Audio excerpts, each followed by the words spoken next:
En este amanecer, aquí en Cacatí, en Paso Florentín, volvemos a visitar la cabaña Pedro Antonio Silva, de la familia Mayer Silva, la cual es el primer centro de inseminación artificial de búfalos en la zona y también de la República Argentina. Estuvimos en fines de diciembre cuando vimos la extracción de semen, los que se acuerdan del programa, y quisimos volver por una cuestión de darle una continuidad a estas actividades, como ser, bueno, vamos a ver en otra época del año cómo es el manejo, no solo de la cabaña, sino del campo, y sobre todo para que sea ejemplo en distintas actividades que pueden desarrollarse en la zona, no solo con búfalos, sino también con vacunos, de cómo es el manejo del suelo, la rotación de los potreros, los cultivos que se están haciendo para alimentar a estos búfalos. Y en esta oportunidad vamos a hablar con Horacio Mayer, el cual, digamos, un poco está por esta cuarentena encerrado acá en el campo y que le ha dado impulso a distintas actividades. Horacio, bueno, un gusto y gracias por invitarnos. Y sobre todo me gustaría que hables un poquito de la historia que tiene este establecimiento y cómo surgió la idea de hacer búfalos. Bueno, primero gracias a Tecnificando el Agro por visitarnos nuevamente. Siempre es un placer recibirlos y bueno, compartir lo poco que estamos aprendiendo. No somos ejemplo para nadie, solamente que queremos compartir lo que estamos haciendo, las cosas que salen bien, las cosas que salen mal, las cosas que salen bien si a alguien le interesa, las cosas que salen mal para que otros no hagan el mismo error. La historia del establecimiento, arranca con la herencia de mi esposa, de su abuelo, de Pedro Antonio Silva, de 21 hectáreas, una pequeñísima chacra, casi un legado familiar. Se fueron agregando algunos lotes lindantes, fue creciendo, llegamos a 137 hectáreas, que es la superficie actual del establecimiento, lo que nos obliga a hacer cosas diferentes a otros establecimientos vecinos, quizás de mayor superficie o de mayor capacidad de hectáreas. Bueno, la idea era hacer cualquier cosa, hacer recría, hacer invernada, engordar, lo que saliera. Hasta que un buen día, en uno de esos tantos viajes de nuestro hijo Yuri, regresa de la India, más precisamente de Punjab, y dice: papá, nosotros vamos a criar búfalo. Pero vos estás loco, ¿por qué búfalo? No. El búfalo es otra cosa. Es otra cosa y es lo que mejor va a funcionar en nuestros campos, en nuestra región. Bueno, nos empezamos a interiorizar y efectivamente había búfalos en la Argentina. Yo los búfalos los conocía de mi época de estudiante secundario en visitas al campo a Rincón de Guayeví de la familia Agosti, pero eran animales exóticos. Nos interiorizamos. Empezamos y bueno, una cosa fue llevando a la otra. El plan original no era hacer esto, pero bueno, uno tiene que ir adaptándose a las circunstancias y a las necesidades. Empezamos primero pensando en hacer cría de búfalos, después empezamos a ver que había una posibilidad de hacer una mejora genética del rodeo. Empezamos con inseminación.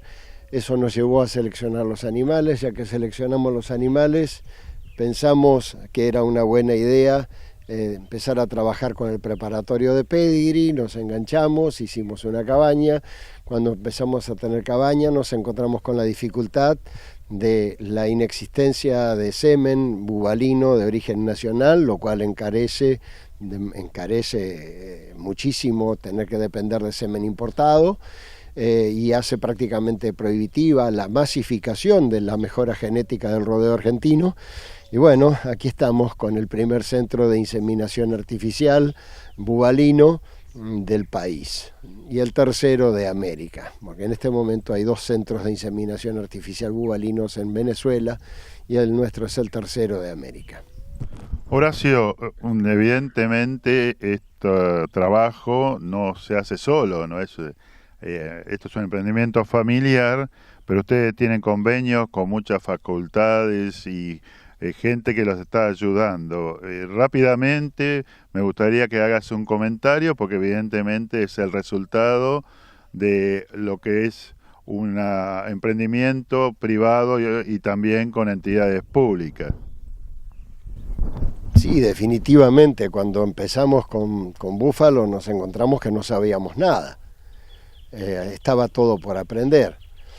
Y tuvimos la suerte de que había otra gente que también tenía ganas de seguir aprendiendo, de seguir haciendo ensayos, de seguir practicando, de seguir haciendo mejoras. Y bueno, cuando uno busca, siempre aparecen.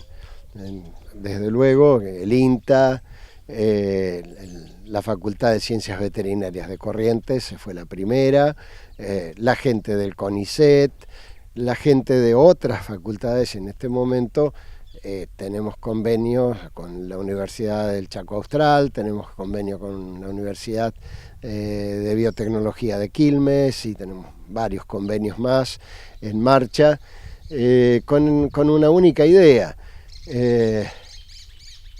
que tenemos que aprender mucho y tenemos que aprender juntos. Y es una cuestión política, una visión política de cómo tienen que ser las cosas.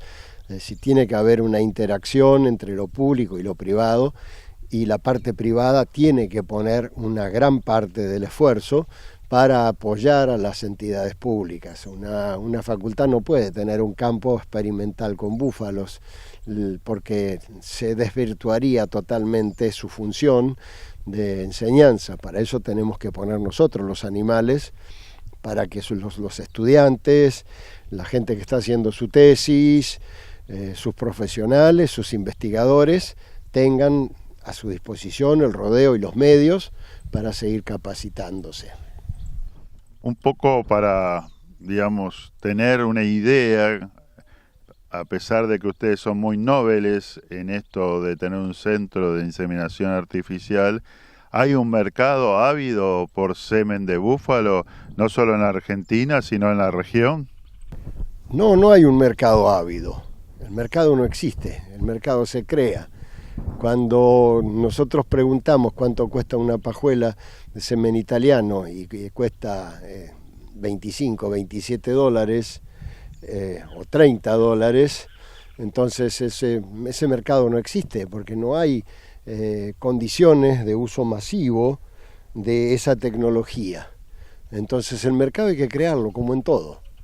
Entonces si nosotros conseguimos con buenos reproductores de una genética de primera, si nosotros conseguimos producir semen y ponerlo a disposición de los productores a un precio muchísimo más razonable y en pesos, obviamente que ese mercado se desarrolla. Es un trabajo que hay que hacerlo todavía, pero sí, evidentemente, no tenemos un año de habilitados todavía y no se ha ido muy bien, a pesar de todas las dificultades de logística que hemos tenido este año. Justamente en la época en la que había que hacer la distribución del semen, surgió el tema de la pandemia, lo cual nos ha entorpecido realmente mucho, pero estamos muy satisfechos por la cantidad de semen que se ha podido utilizar, tanto refrigerado como congelado.